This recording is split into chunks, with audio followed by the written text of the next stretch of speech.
This is an Amorphophallus konjac, also called the Voodoo Lily, and it is native to warm subtropical areas of Eastern Asia, including Vietnam, Japan, and China, south to Indonesia. So that is where it is native. And I want to provide some interesting information that I found from the University of Wisconsin. I thought this was fairly interesting. So the starchy tubers are edible, and this plant is grown for food in some parts of the world and processed into a tasteless flour or stiff jelly. The Japanese use konjac flour to make shirataki noodles, and the starch is used to make a popular Asian fruit jelly snack. The plant is in the philodendron family and produces a single leaf from a tuber. The tuber then shrinks away as a new leaf grows, and during the growing season, a new, larger tuber replaces it. And then when in bloom, it produces an odor like a dead animal, and it is intended to attract carrion flies that are their pollinators. The plant can be produced from seeds, but dividing the corms is much faster. Like most of the Araceae family, the seeds contain calcium oxalate crystals. Therefore, I'm not sure if wildlife will eat the seeds. Since it is not winter hardy in the Midwest, growing it for wildlife is not practical, even if they do consume the seeds.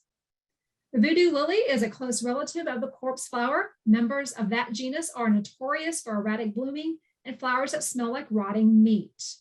And then for gardeners that like the unusual look of an arum, but want one that is more dependable in regards to blooming, there is the Italian arum, and they have several there on the MU campus. They only grow to a height of about 8 inches, but do bear brilliant orange fruits every year.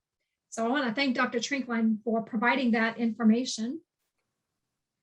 And then I stopped by the Master Gardener's house this morning to get a few photos to share with you. And I wanted to show you this interesting stem that the plant has. And then the photo to the right is the actual tuber, and you can see the roots growing kind of from the top of that. And I actually pulled that from the Wisconsin website that I found.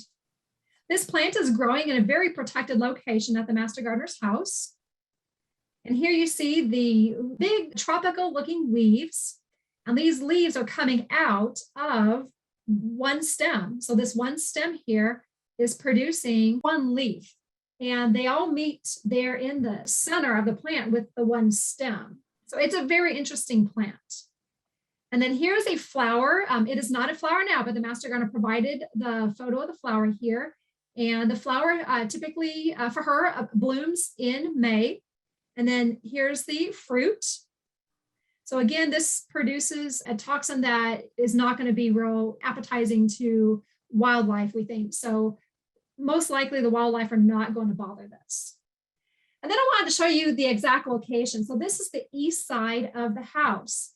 And you can see that little corner there. And the plant is located behind the other plants that you see right there in that corner. So it's in a very protected location. It has been there for 24 years. So if you're wondering how old is this plant, it has been in the location for 24 years. At the time when the Master Gardener purchased the house, it was there. It does not bloom every year for her. And this is the first time that it has produced a seed head.